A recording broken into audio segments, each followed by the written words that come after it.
El precio del gasoil común se fija por resolución y tendría que llegar a todas las estaciones de servicios como máximo a este precio que les comenté, 5.090 para Asunción y Gran Asunción.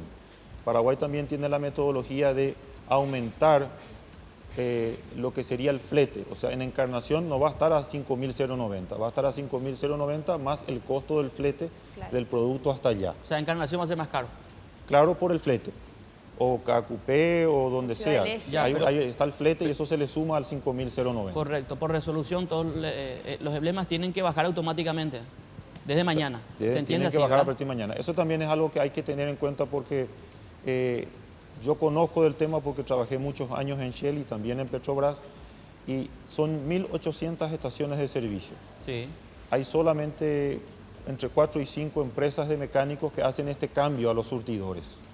Entonces no van a llegar en un solo día a las 1.800 estaciones de servicio. Claro, porque entendemos, presidente, desde mañana vamos a recibir denuncias de todo tipo, por lo que usted acaba de mencionar, que ya se dio justamente la vez pasada cuando se bajó el gasoil premium y la nafta, que en algunas estaciones de servicio aún cobraban con el precio viejo.